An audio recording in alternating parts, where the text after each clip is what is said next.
You're listening to Outrageous Love, the podcast. If you work in education and would like to share your journey to responsiveness, consider being a guest on our show. Send us an email at info@culturallyresponsive.org to get connected. I was raised by grandparents who were like, work hard and, be colorblind and, don't allow blah, blah, blah.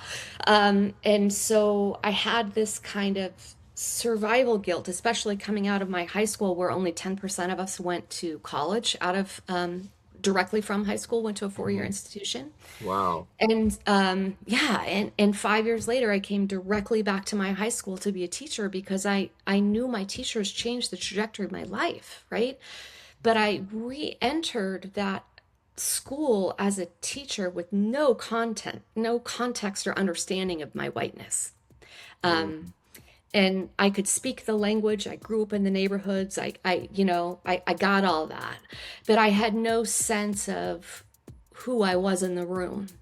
And even to the point where kids would be like, "Oh, Miss Lusiani, you're not white. You're Italian." Well, yeah, I am. I am Italian, and I walk in the world as a white woman, and I don't take that lightly. From the Center for Culturally Responsive Teaching and Learning, it's the Outrageous Love podcast with your fabulous host, Dr. Shiraki Holly. Welcome, folks, to the second episode of season 7, where we are going video and trying to still get used to that, if you will. It's a struggle, making sure that you got your background all straight, which, I kind of blurred mine out, and you're in a proper place. Just some differences than when you're audio only, so bear with us. But thank you for joining us for this May episode. Let's start off like we always start off, which is tell your faces that you're happy, smile, right? We're going to give ourselves some love. And if you want background on all of this, I explained it in our last episode, and I explain it every annual episode. So if you go back and look through our podcast, every April is the beginning of a new season.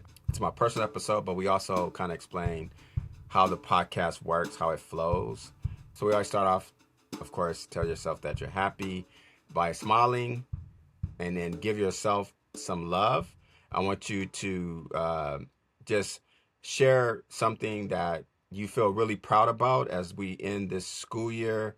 You can share it with someone or just share it to yourself, like something that you nailed it, right? Something that you made a big difference, you had impact. Just share that with yourself. Just say, yes, I did a good job. Like, yes, I nailed it. It's something that you want to be proud of. And I want you to tell yourself that, or tell someone in your circle, I'm really proud of this. And then I want you to show love to someone else by telling someone on your job, especially before you leave for the summer, that you are proud of them. And I'm talking about another adult, folks. You are proud of them around something that they did or said, or something that they had success with, and you want to show them love for doing it. We kind of call this give yourself some flowers, I guess. Give yourself flowers, give someone else some flowers. All right. So those are our affirmations, and let's go quickly now to my 2 cents. Dr. Holly's 2 cents, 2 cents, 2 cents. Don't get it twisted. Dr. Holly's 2 cents. Here's what I've been thinking. Listen up.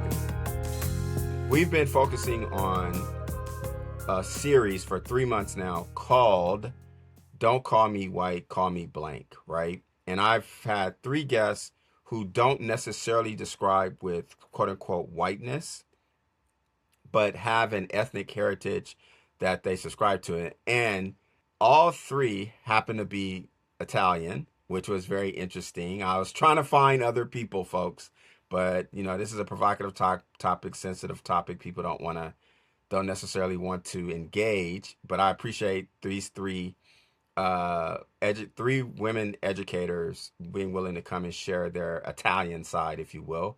But the whole point was for 3 reasons. And I really want you to understand. And I hope that you learn something where, our whole point is to provoke, ask the questions. We don't promise to give the answers, but we had 3 reasons why we were doing this.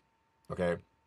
Reason number 1, we wanted to again debunk this whole idea that race is not a social construct, even though we treat it as if it's real, right? And so we wanted to just be very clear. Race is not culture. Culture is not race, as we always say, which is why our work focuses on culture. However, part of that reasoning is we have to contend with the fact that we treat race as if it's real. So for this part, I referenced this book that I've been, kind of changed my view, and it's called The Invention of the White Race. This is the advantage of video. The Invention of the White Race by Theodore Allen. It's in 2 volumes, and if you want to get why this is some made up shit, if you will, ish, then check out this text. The Invention of the White Race is in 2 volumes.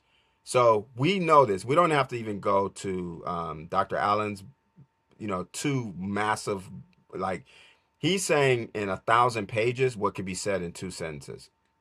But there's a lot of good history there. There's a lot of tie-in in terms of like the political and the social, like the socio-political. It's just, if you like history, it's good stuff, right? But it could be said in 2 sentences. So, race is not real. We know this. However, we have to talk about it, and we do talk about it, and then we do have to contend with it, right? But we need people like you and me to remind folks this is all made up, right? When I say Caucasian, I'm speaking racially. So I had 3 Caucasians, right? And I'm saying that from a geographical standpoint. We're going to talk about Blumenbach for the month of July, so stay tuned for that because we'll tie the notion of Caucasian to Blumenbach. So I was toying with setting race aside, setting Caucasian aside, but realizing our society still uses it, conflates it, okay? That's the dissonance, right? We know it's not real in our mind, right? But yet we still have to contend with it, right? And so I wanted to say, okay, Caucasian racially, and then there is an ethnic identity known as white, which is tied largely to Anglo-Protestant, and what got me interested was this whole notion that's come up out of our political world now, known as Heritage America, right? So I looked up the definition for Heritage America just for you, right? This is a quote. When we speak of Heritage America, we speak of an actual body of institutions created by a nexus of specific people, dominated and defined by Anglos and their children. It is not an idea. It is a body of actual ways and habits and standards of culture and behavior, connected by a shared experience and the inheritance of that memory. It is communicated by certain aesthetics, certain art, certain folklore, certain music, and certain symbol. It excludes all of the terms in those categories that are not consistent with the character of our version of them. Okay? So I'm using this heritage definition as what we will define as whiteness. So when I'm saying, oh, don't call me white, I'm referring to that definition. Don't call me whatever that definition refers to. Call me blank. And that blank is the Italian part in the case of our 3 guests, which is the third reason why I did this. I wanted to give Caucasians who don't subscribe to white a platform to speak about their ethnic identity, because our society sees them as, first of all, racially Caucasian, and then culturally, quote unquote, let's just say whiteness, or as that quote says, heritage. And then we miss that whatever it is, if it's Italian, if it's Irish, if it's Polish, if it's Jewish, whatever it is, we miss that. And that's the part that I'm trying to focus on for us to be, quote unquote, culturally responsive. So that was the purpose of the series, folks. And I hope you watched you listened to the first one and watched the last one and watched this one, because there's a lot to gain. And yes, we do delve into, as we're going to do with our next guest, the very thin line between the privilege of being Caucasian and being assumed that you subscribe to white, right? But knowing that you are something else. And I would say to you that that's a dynamic that we all have to deal with, except people of color. You can't hide who you are, right? Because when you walk in a room, you're immediately identified, right? And that's the difference.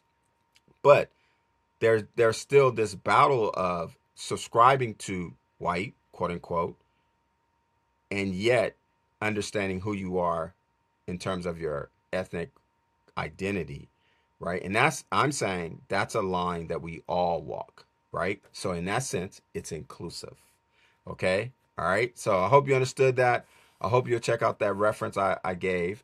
But to culminate it, we're going to bring on our last guest for the series, and that is Nicole Lusiani. Elliott is a writer, podcaster, and 32-year veteran educator who's starting a new role this summer as the director of the Mary Schindler Boyle Center for Women's Leadership, Entrepreneurship, and Innovation at St. Mary's Academy in Portland, Oregon.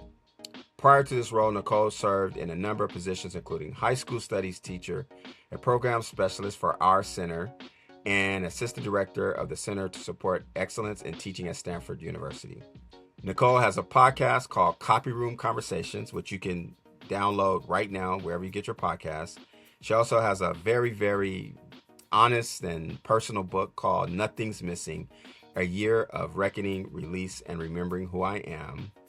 And it can be found at any online book retailer. And she has her own website, NicoleLusiani.com. Now, I just know her as, first of all, someone who became engaged in our work. We did the math 15 years ago. I happened to land in her district, San Lorenzo, in Oakland. And I remember the day. I remember seeing her in the training, and that was the beginning of what's now been a 15-year partnership.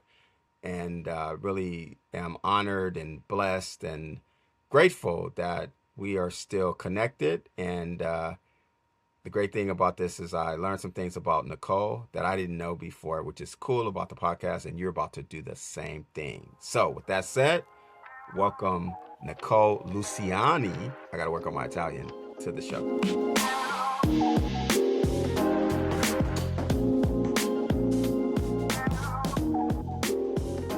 So let's welcome my friend, my colleague, Nicole. Welcome, Nicole. Thanks for coming. Thank you. This is great. Long time coming. I thought about, we've been down with CLR all the way. You would probably know better than me, but San Lorenzo High. Mhm. How long ago was that? I think you came in 2010, and then you came back a couple of years later and did some more focused district stuff. And that was, I think, maybe around 2012. Yeah, 2012. It's been a minute. Yeah. That's what I was Yeah. thinking, right? Yeah. So we're looking at what, 14 years? Yeah. What seems longer than it is, because I thought I was thinking at first, I was like, is this another like 30-year person? Because my last guest, I've been knowing for almost 30 years. Oh my God. So I guess it's all relative, right? It is. It is. Yeah. Yeah. But I still remember the very first time I met you. I still remember. I remember the day. Wow. We had a separate talk, and so we've been connected ever since. Yes. Agreed. Agreed. But amazingly, you haven't shared your journey to responsiveness, right? So that's going to be fun. Yeah. Before we get there, you're going to help us out and complete this series. Don't call me white, call me, and in this case, Italian. We've had Yes. 3 Italians. So I'm trying to understand that. 3 Italians, and so you're the third, saving the best for last. Oh God, that's funny. Yeah, we feel ourselves. We're a people of great pride. Right. And this all started with, because I don't know if you know the history of why I started this. And some people, they may be just watching this episode. They haven't seen the others. I started this based on reading of stuff that's going on in our current administration, and we won't go there. But there was this part where there was a claim for trying to, it wasn't just about whiteness, it was about what they were calling heritage. Mm. And heritage was defined based on, could you trace your heritage to the Confederacy? Mm. And so the distinction that was being made was kind of like, we're not just trying to, save whiteness, if you will. We're trying to save a particular type of whiteness Right. that this article was, and one of the gentlemen, he was going up for some type of political position. It came up in his hearing of, like, they were asking, like, what does heritage mean, right? Hmm. Hmm. And that's what got me spinning on this whole topic about, wow, we're really trying to nuance even how we've historically defined whiteness. Now, in our work, we're really making the distinction from race, Hmm. and we're really trying to give credence to whiteness as a culture, Hmm. right? And so that we understand it outside the racial realm, but also understand the history and this whole notion of how Eastern and Southern European immigrants came into our country and essentially had to become white, right? Right. So that's the background of this. Hmm. This literally started me when I read this article about this heritage identity. And you are a history teacher, you are a history expert. What do you even think about that whole idea of tracing to the Confederacy? I'm embarrassed by it, to be quite honest. And the one thing I guess I can say, I don't know if appreciates the right word, but I married a man who was white, but I am second generation American, and he's like, I don't know, 14th generation American, right? He's like son of the revolution, kind of. His people have been here that long. And I think the thing that I do, again, I don't know if appreciates the right word, but the fact that there is distinction in whiteness when we talk about what whiteness means and what it means to be a white American. And we're not a monolith, right? And I appreciate at least that nuance, even though I think that particular brand that you are speaking of is so problematic and clearly seeped in a supremacy and a patriarchy that they're trying to, get back. I say with air quotes. So it doesn't surprise me, given the administration and the people that are surrounded and the people kind of trying to reclaim power, that I believe is a direct backlash from President Obama's presidency. I think it stems deeply from that. Anytime we have any kind of progressive movement, there's always a backlash in equal measure. And I think that's where it comes from, and it's problematic and troubling and embarrassing to me. And at the same time, I have this kind of interest piqued about us as white people having this conversation about the nuance among what it means to be white. Yeah, yeah.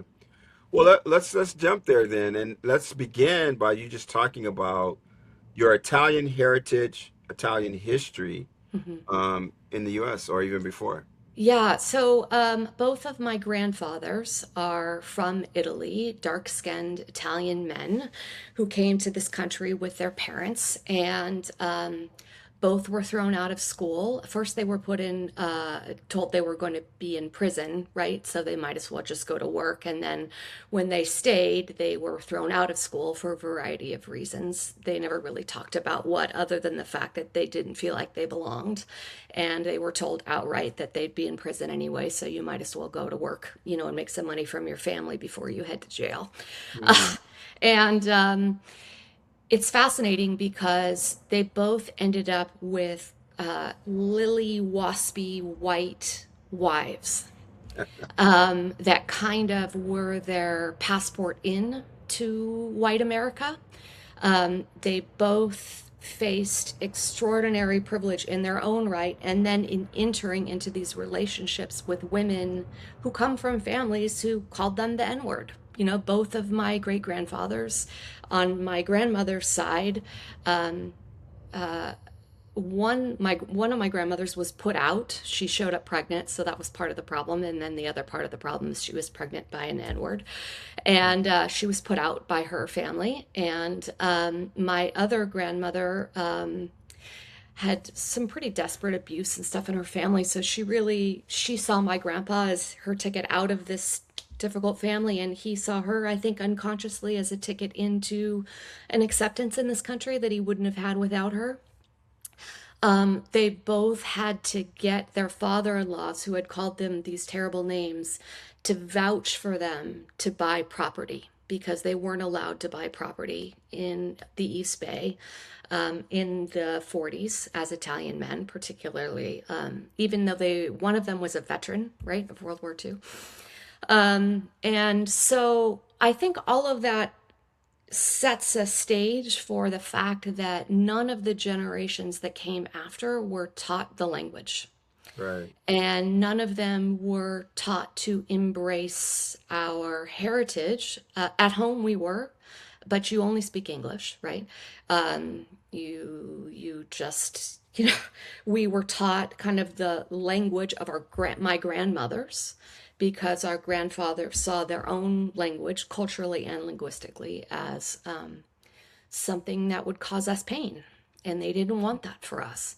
Wow. And so, interestingly enough, my parents were high school sweethearts, both having a very similar kind of background culturally. And so I got it on both sides, which is fascinating. My parents were only married about a year. I think there was some Catholic math involved in when I was born versus when they got married, Right. Right. and they were in their, 20 and 21 when they got married, and they were 22 and 23 when they got divorced. So, and then I went to live with my maternal grandparents and was there until upper elementary school. And again, raised with this deep Italian heritage at home, but that was still clouded by kind of an unconscious shame, maybe. I don't know. It was a weird thing because it's something we proclaim and something we embrace, and at the same time, we're white. And Right. there's no doubt about it, particularly because my dark-skinned grandfathers married very white women. Right. And, so that kind of carried down through the lineage, so to speak. So, given that, what parts and to what extent have you embraced the culture of, the Italian culture in your life, in, daily, in terms of just you, Nicole, in day in and day out? Um, it's interesting because when I think about my rings of culture, Italian, Catholic, and woman are so intertwined, like you Right. almost can barely tease them apart. Um, and on top of that, I was raised by a single mother who was the only divorce in our family, and who carried great shame about that, who never dated again. And then I was this kind of Gen X kid left to my own to be kind of feral, right? And so all these things kind of intertwine. I would say, the ethic of the immigrant hustle and the work ethic is deeply a part of who I am as an Italian woman. Kind of that drive to stretch and be better and do better and have better, wanting more for my kids than I had for myself. Um, I'm a person of great loyalty. When you think about what your primary values are, um, loyalty is chief among them to me. And I think that comes directly from my culture. And pride, don't let anyone make you turn your eyes down. You look people in the eye and you hold your head up high, but be careful, don't be uppity, right? There's this weird like balance that I've had to navigate. And really, I think being a part of my family, code switching was taught from jump. Particularly, I think because I was a super sensitive kid who was hyper vigilant about what made people happy with me and what made people disappointed in me, and learning how to be that person in whatever room I entered. And I think that has a lot to do with being, in part at least, raised by immigrants as well. Hmm. Hmm. It's interesting because our other two guests, I think they gave more, it was more what I would, when we look at the iceberg, more superficial, right? Hmm. They talked about just certain Italian traditions. One, travels back to Italy annually. Uh, Mm, of course, the language. So hmm. do you, I love the deep stuff that you just Yeah. brought up, but that's not the sexy stuff, right? No, no. Or So the stereotypes. So give us a little bit of sexy. so the stereotypes exist, right? Right. You make a bigger table. If you have you always make enough for people to bring people home. And you just add chairs to the table, right? And so Right. that's what that is. That you will always be well fed, you will always be well taken care of, to the point where I may smother you sometimes, as you know, right? Calling me Right. the mother hen of our crew all these years. Um, so that's real. I will say, I've only been to Italy once, and I went, and it took my breath away how normal my big nose and my big hair and my big name, and I was like, and my big feelings, right? All of Right. those things. It was like, oh my God, like I just felt like this relief. Right. It was fascinating. Even the names on the streets, like my name was on a street, my middle name that I never see anywhere. And so I think having that Nice. connection, it was pretty special. So definitely all the stereotypes hold, for sure, for Okay, sure. okay. We have to get that in. Yeah. So the third part of this, I think, is the most, provocative in the context of you have the ability racially to access Hmm. racially and culturally to Yeah. access, Caucasian and whiteness. Hmm. And there's a thin line between that and, I guess, being Italian or being whatever. You could put Yeah. anything in that blank, right? So Yeah. how have you navigated that? And have you, consciously been aware of I'm accessing my privilege right now? Yes, I am, as a woman in her 50s and having done the work that we've done together for 15 years. Yes, I'm very hyper conscious. I might even say, to the point of now being strategic about how I use my whiteness when I walk into a space. I would say early on in my career, I had no sense of that, right? It was like I was raised by grandparents who were like, work hard and, be colorblind and, don't allow blah, blah, blah. And so I had this kind of survival guilt, especially coming out of my high school, where only 10% of us went to college out of directly from high school, went to a 4-year Mhm. institution. Wow. And yeah, and 5 years later, I came directly back to my high school to be a teacher, because I knew my teachers changed the trajectory of my life, right? But I re-entered that school as a teacher with no content, no context or understanding of my whiteness. Um, Mhm. and I could speak the language. I grew up in the neighborhoods. I got all that, but I had no sense of who I was in the room. And even to the point where kids would be like, "Oh, Miss Luciani, you're not white. You're Italian." Well, yeah, I am. I am Italian, and I walk in the world as a white woman, and I don't take that lightly, right? And so I think a lot about entering into white spaces. Oh God, I'm hesitant to say it, but I almost feel like an ambassador. Like, look, we gotta be different here, fellow friends of whiteness, and almost speak that language in order to make the case for inclusivity and the just extraordinary gift that diversity brings to our world and to our ecosystem and to my personal life as a human being, and all of that was kind of hard won. I had two women who I taught with early on in my career, Black women, who basically were like, look, you are not doing this right. And thank God for them. Yeah. They called me in instead of calling me out. And one was my age and one was an elder. And I think they knew my heart. And they also knew that the way it was being exercised was incorrect.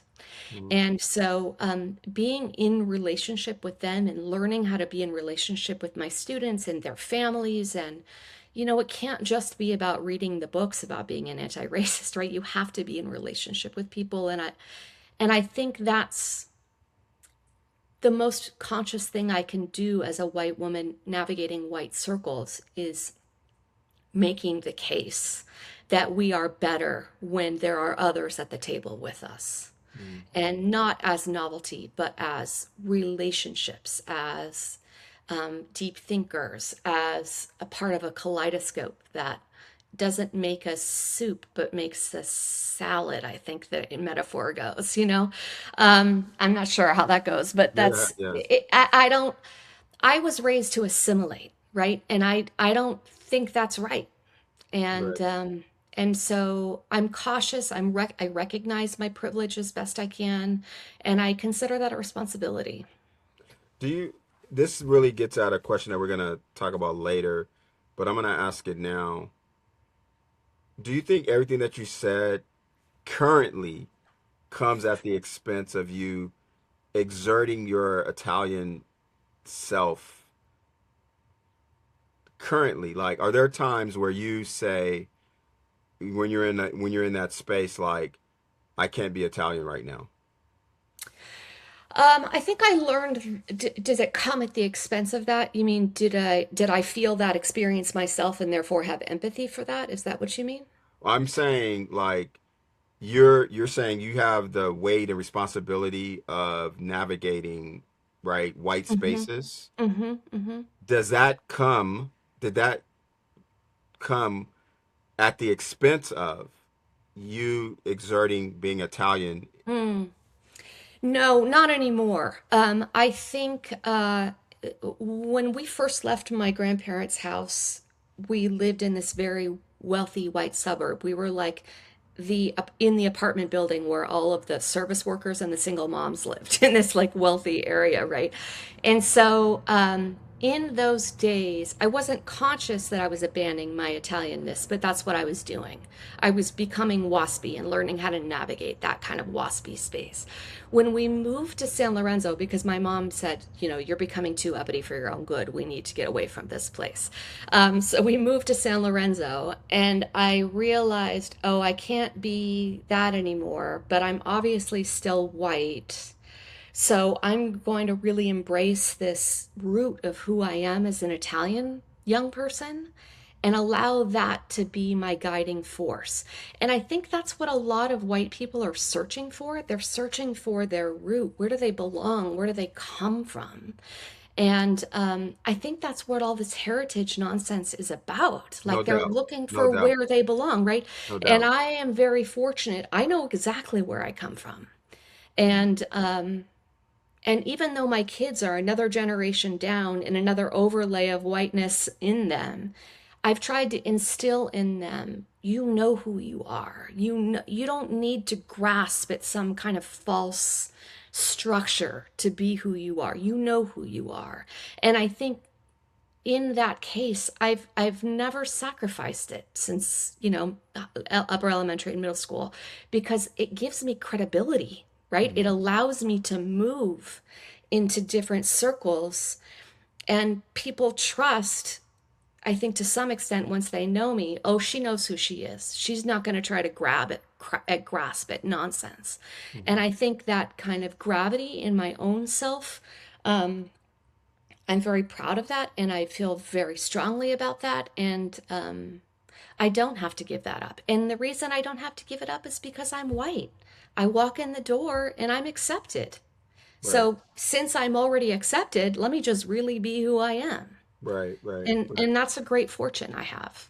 So let's go to your journey. When did you know early on, before educator, Hmm. that you were about this work? I call it that you had the special gift or you had the special calling for advocacy, for equity. And I try to say, I'm trying to go the early years, I call it, but not when you're in diapers. Right. Um, I really found my footing in high school. Um, and it's so fascinating when I think back to this because I came from this like lily white suburb right into San Lorenzo, which is also arguably a suburb, but it's like one ring out from Oakland, and it's kind of where does Oakland go to try to achieve the American dream? They go to San Lorenzo, right? And then they go out from there and out from there and out from there. So it's like one step removed.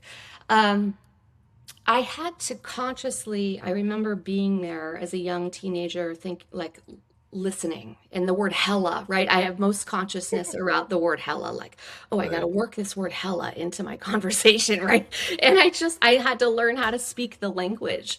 Um, and, and my teachers just were so extraordinary in their ability to allow me the opportunity to use my voice in a way I never could before. I was super shy, super introverted, very like just watch and pay attention, don't do anything to get attention. And they opened those doors for me. And then the older I kind of matriculated through high school, I realized that I could do that too, you know, with younger students. And I was always in leadership and in school plays and in like, journalism and in things where there were multiple ages, right? Yeah. And I found myself really drawn to the younger kids, especially as a senior, like kind of the freshman and the sophomore, and like, hey, you don't have to do this. You could do it this way. And like just kind of vibing with allowing people to be themselves, like teachers taught me to be myself. And so I think for me, that's really where it started. And that's why I felt such a deep debt of gratitude to my teachers and why I wanted to go back to my school and teach is Wow. I wanted to give that to other kids that was given to me. And so that's why when I was 21, right, fresh out of college, I knocked on my principal's door and I don't know what he was thinking giving me a job because I was teaching the younger siblings of my friends. Um, but I just knew immediately this is where I'm meant to be and this is what I'm meant to be doing. And Wow. Wow. yeah, See, I never knew that. That's a great story. yeah, thanks. I think it's a blessing when you get that calling so early in your life, right? Mm-hmm. Because you don't, in some ways, like you don't have to figure it out, Nope. right? It was given to you, right? Yeah. And so that's good. Now let's go to you are teaching now, Yeah. right? Yeah. And you're in the mix. When was your life? But when did you really realize, oh crap, I got some work to do here? Well, yeah, and I'll go back to what I mentioned earlier about those two women. I went in with kind of this white guilt because I was teaching mostly kids of color. I went in with survival guilt from the community because I was one of this small fraction that in 5 years I had a college degree and a teaching credential. And I looked around and none of the people I went to high school with were in that boat, right? Right. And so I've got kind of this neighborhood survivor guilt, prodigal daughter coming back, right? And then I have this white guilt and I have this kind I went to a liberal arts school, Catholic school, kind of this deep commitment since I was a little girl of knowing that, we see God in all people and all people are worthy and it's your job when you've been given something to pass that along, all of this stuff, but I had no consciousness of race. Mhm. And so I was crippling my students in the name of being kind, in the name of like giving people a break. Well, they couldn't help it. They were blah, blah, blah.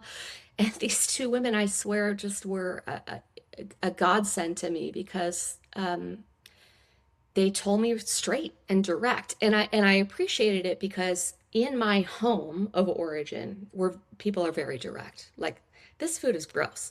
This is not okay. You are talking too damn much, right? All this. But outside of my home, that's not how people talk to me. But these two women did talk to me. Like, do you know what you're doing? They literally called me into my classroom, into their classroom, and was like, this has got to stop. You're crippling our kids. And so it's time for you to get clear about what needs to happen.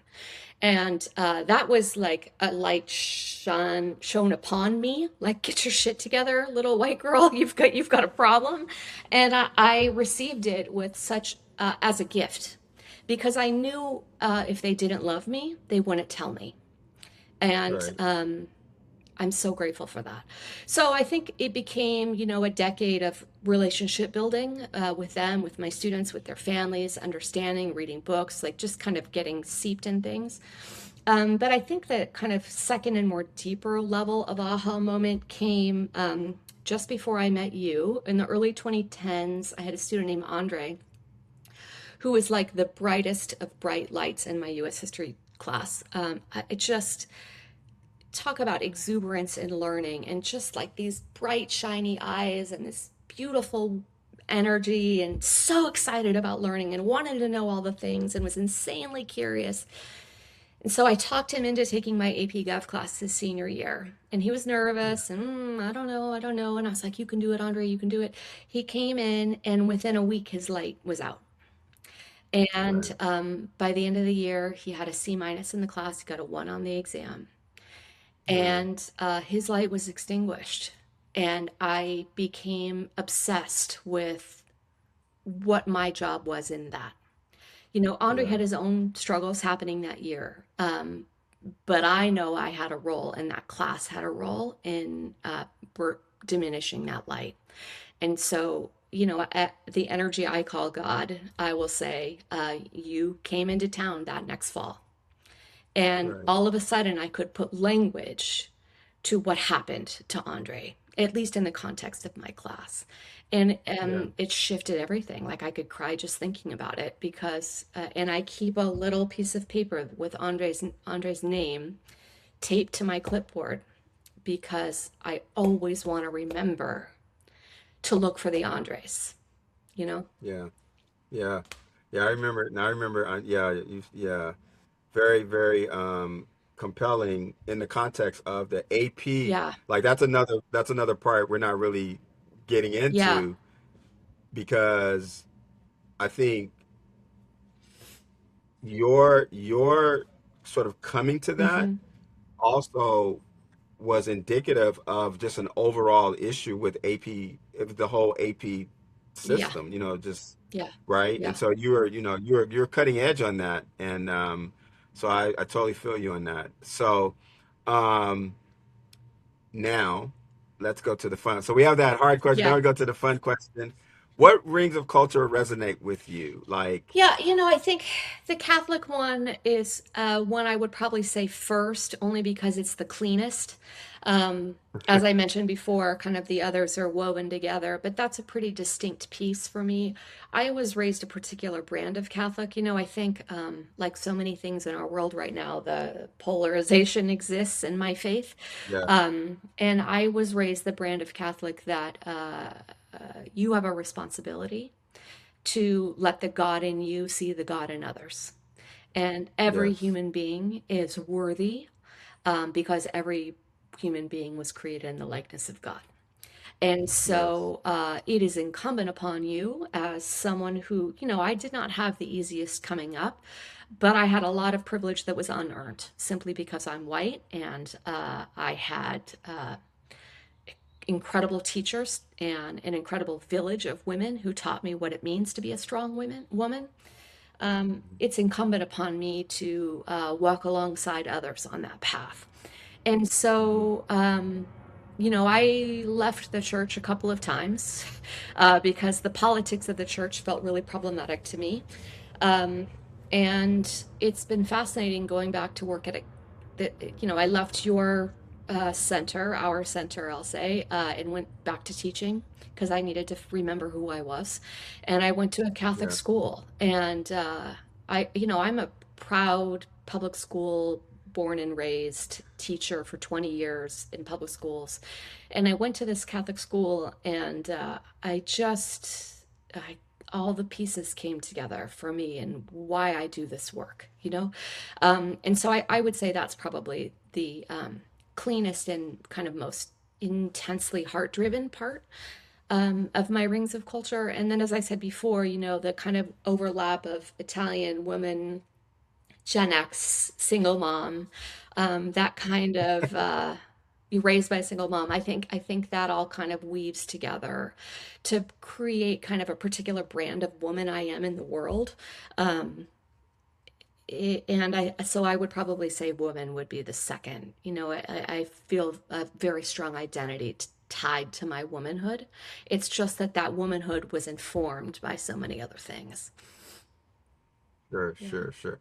See, we never talked religion, Yeah. so the whole Catholic thing, that's new Yeah. information, Well, I try right? not to lead with that. Outwardly, it's kind of a more interior life than it is something I proselytize because I don't believe in that. But Sure. yeah, I mean, we've been friends a long time, and it's interesting that we never talked about that. Because I'm Catholic school Yeah. educated, right? Um, so but I was never Catholic, Mm-hmm. right? I was like the non-Catholic Mm-hmm. student. So I think those are interesting. I think that is an interesting cultural Mm-hmm. layer uh, that we don't talk explicitly about because we don't talk Mm-hmm. religion, and that's what kills me sometimes when we get into this whole like, particularly in the context of Yeah. Muslim Yeah. students, because we never talk about like anyone else. You know what Yeah. I mean? Like, so why get singled out, Mm-hmm. right? Well, Um, and I think that's the oh, same thing about whiteness is allowed to be invisible, right? So is religion. right, Unless you're other, right, then it will call you, right? And yeah, so right, part of the reason I've started to talk about it more is one, because I feel like Catholicism gets a bad rap sometimes because of the political angle that gets wraps itself around it and claims it. Like, no, that's not what that means. To me, I want to make sure I say that. But the other thing is like, yeah, I am Catholic. I am white. And let's not, play like it's invisible. It's not invisible. It opens a lot of doors for me. So let's put language to it and own it and allow other people to own theirs just the same. yeah, definitely. I think that what I'm trying to amplify is that which is not visible in the context of particularly ethnic identity, because if you're a person of color, you obviously can be seen, Right, walking in the room, so you can't be right. invisible, right? However, your cultural identity can Yes. be invisible, and we want, obviously, this whole point is that's where the notion of being who you Hmm. are, right, in those spaces comes important, right? So that's when I think of visible, invisible. Mm-hmm. That's what I kind of think about.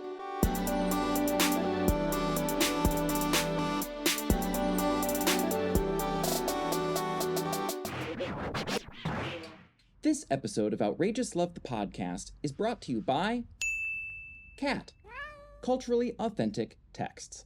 A culturally authentic text, or CAT, is a piece of fiction or non that illuminates the authentic cultural experiences of a particular cultural group by centering voices, experiences, and perspectives directly from within the culture being represented, be it religion, socioeconomic status, gender, ethnicity, nationality, orientation, or geographic location.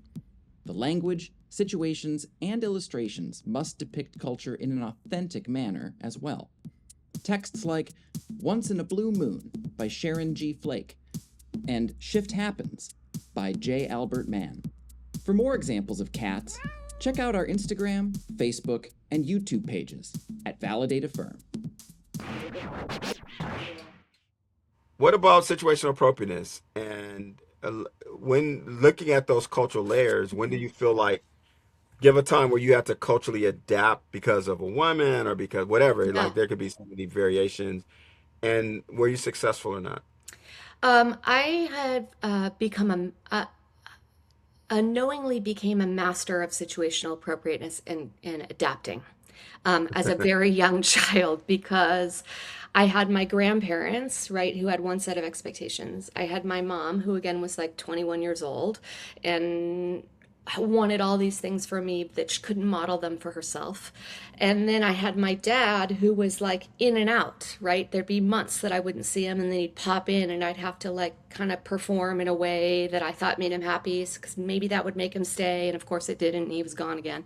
So it became this kind of like, who do I become to make this person love me so that I'm safe here?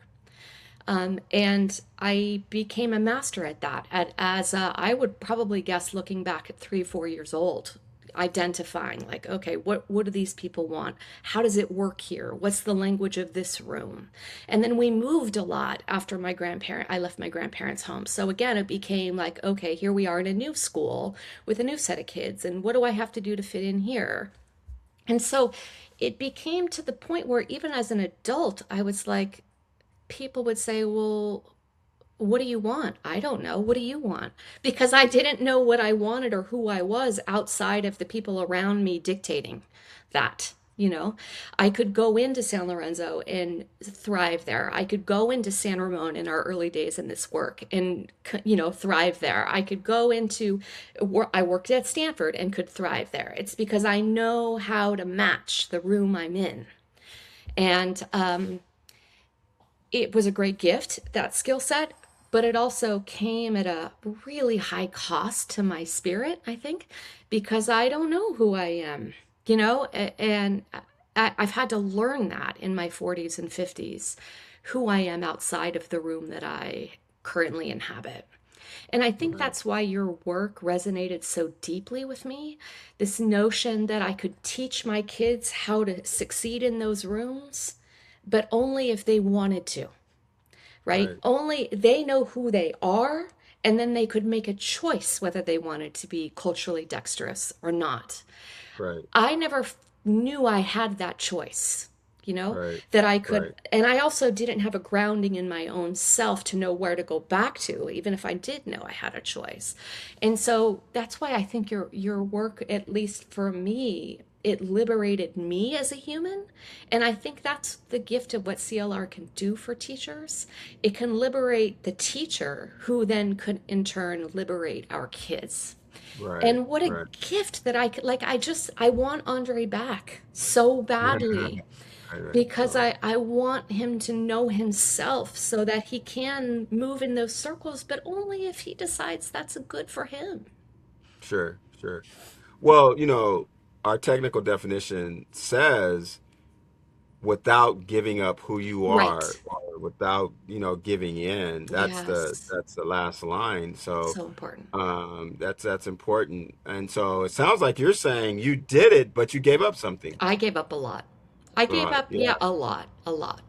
Yeah. Hmm. So this is why I was getting, you remember I would tease you when you were at the center, because every March-ish, Yeah. I would get a long email from I know. Because I was searching, like, who am I? What? I know this is something's going on, and I couldn't figure it out. And it Right. really took me making a break from the center and finding my place at this school, and like, oh, there you are. Like, Right, right, you know?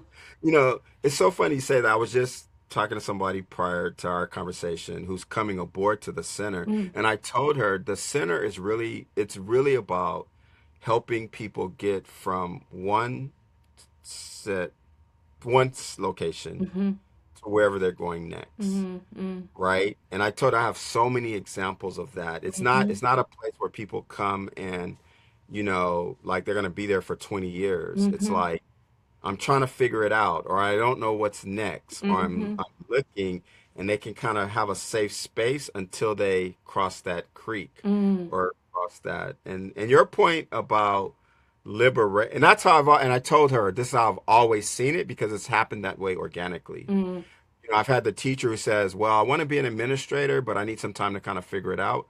And they stay like 2, 3 years. And then lo and behold, now they're administrator, right? mm-hmm, mm-hmm, Um, mm-hmm. and then, so I see your story the same way. You were still trying to figure it out, and then you did. And your point about this is so important. I'm so glad you said it. This is about liberating yourself so you can liberate your students. Yeah.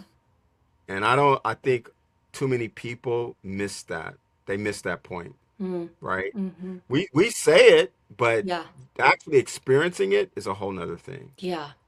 That's interesting. And I think, to your point about coming to the center to kind of stir about and then go on to your next thing, I actively worked for you for what, 10 or 12 years. And it's interesting because I left the classroom to work for you, and then I went back to the classroom, right? Right. Yeah. And some would see that as a step back, but I saw it as a step in, right? That Right. no longer was I teaching kind of from this place of wanting to serve, knowing better and doing better, but no grounding, no internal grounding. Right. And now I'm back grounded. And I Yeah. think when you have that kind of grounded confidence, like you can do Makes a anything. difference. Yeah, it And makes sense. that's what I want for my kids, but we can't give it to our kids unless we have it ourselves first. So, right. And I don't know how you teach that other than to keep talking about it. Um, Got the feeling. yeah, No, it's a total thing where you have to experience it to know yeah, it. I think And you're you right. kind of go like, "Oh, this is what they were talking about," or "This is what." Yeah. You can't, there's just some things in life you can't explain. And then Mm-hmm. once the person feels it, Mm-hmm. they'll go like, "Oh, right, Mm-hmm. right." Mm. I think that liberation that you're talking Yeah. about, it's the same. It's very similar. But And I yeah, do recognize when I say that, I'm saying that from the seat of a white woman who can liberate myself and not face the obstacles that others may face in their attempt at liberation, right? right, right, People don't push back on me like they would push back on someone who looked different than me or spoke different than me. I am clear that that is a responsibility I hold as I walk it forward in the journey. how do you keep yourself fueled? What is your well to go get more water? How do you stay charged? Because this work is a total incline. Yeah. There's no downhill. Right. I am really introverted. And so spending time by myself in the quiet is really important for me. And I used to judge myself for that. I don't judge myself for that anymore. And now that my kids are grown and out of the house, it's like, oh, like I can have quiet. I don't have to be anybody's parent. I can take the hours of 6 p.m. to 6 a.m. to just be in charge of myself. Yeah, That again is a privilege of a person in their 50s with grown children. right. That I never had the luxury of before. So I think I was running on fumes for decades. And one of the reasons I had to step away was after 20 years of serving in schools that had students with high needs, there was nothing left. And so I'm okay when teachers need to take a few years to step away. Because I understand that. At some point, the well is dry. And I was lucky enough to work with you and work with folks at Stanford and work with teachers around the country who reminded me why this work is so important. So I think I would balance my saying I need to be alone with the fact that I also need to be in community, that this is work that can't be done alone. It's like parenting. You can't do it by yourself. I was raised by a single mom and no dad really to speak of. But I had my grandparents and I had my aunts and uncles, and my mom was always very conscious of surrounding me with women who could show me what to aspire to. And I think the same thing is true for teaching.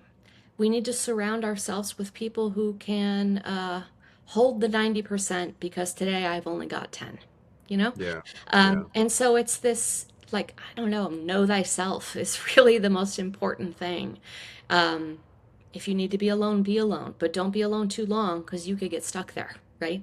If you yeah. need to be with people, but don't be there too long because then you won't be reflective. And so it's just where your own center of gravity is. That's what you got to know. And I feel fortunate to have finally found it after all these years. I was gonna say those are some strong fumes. Yeah. Because that's a long time to be going on Right. fumes. Well, Italian women are known to be stubborn, and we steal through until we just can no longer steal through. And so, Still through, yeah, yeah, yeah, yeah, yeah. that's it.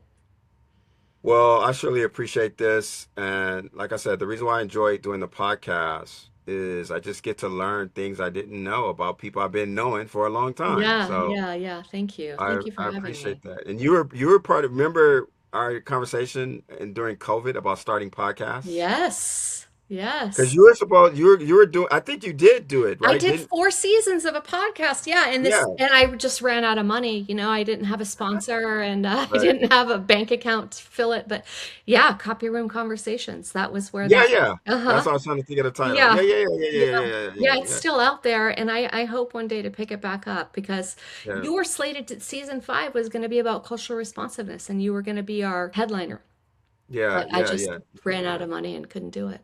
Yeah, and we're gonna tell them about your book too, because you have a book. Oh, yeah. But just go ahead and what's the title of your book? So I wrote the book in 2020, but it was really about a time, probably 10 years before that. It's called Nothing's Missing, a year Nothing's of missing. Yeah. reckoning, release, and remembering who I am. And it was kind of the beginning of that journey of trying to find where my own center was instead of living for the people in the room around me to try to figure out where I was and all of that. And so, Yeah. yeah, yeah. Yeah, yeah. Thank And I you. have it somewhere near me. Well, I appreciate that. Absolutely. All right. Thank you, Nicole. Thank you. Yep, yep.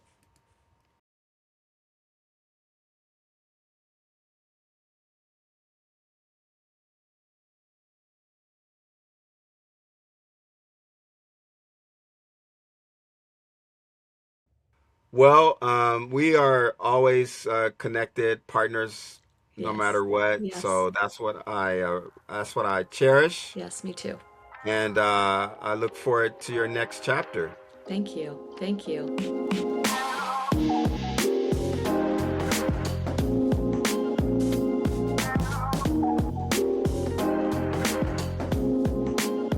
All right, folks. Thank you, Nicole. Thank you, thank you, thank you for sharing, being vulnerable. And it's interesting when I look at the 3 guests, I think that they sort of have, one, which I'll put maybe Marva, she's like strongly claiming her Italian heritage, 100%, right? Um, and then you have sort of Carrie, I think, is in the middle, and then you have Nicole, right? All with different backgrounds for different reasons, but that's how I would kind of put them on a spectrum. But the similarity is their knowledge of their privilege and knowing that they can access it. But I don't know if you heard the same thing, but I heard they do it in a way to advocate, to empower, um, to lead in a way that's equitable for others, which I think is important. What we might call an ally, I don't really like that term, but what we might call an ally is at play here. That's what I noticed. I also think that politics is a part of the conversation, but it's not spoken. Except in the case of Nicole, I do think that there was a political kind of undertone that I think we should acknowledge if it's there, right? If it's there. So that concludes our series, folks. Don't call me white, call me blank. And certainly, if you want to contribute to the conversation, feel free to do so through the messages, comments, and so forth. But we're going to be moving on. This is officially the beginning of summer, as we just wrapped up our Memorial Day weekend, and so we're going to be looking ahead for on our blog, our summer reading list. And we have as usual, we have sort of 3 kind of interesting episodes coming up for the summer months, and I'm hoping this is when you catch up on your podcast listening as you're traveling and flying and driving and just doing nothing. And I want to say thank you for downloading. Please, please, please remember our goal is try to get 1,000 downloads in a month. We're not there, folks. We're averaging about 150 downloads a week. So please, please, please, not only download, but have your neighbor download, have your friend download. Just say, you don't have to listen to it, just download it. And as usual, I want to thank our editor. I call him the A-Team. Thank you so much. And to you, especially for the summer, stay safe, stay fabulous, show outrageous love.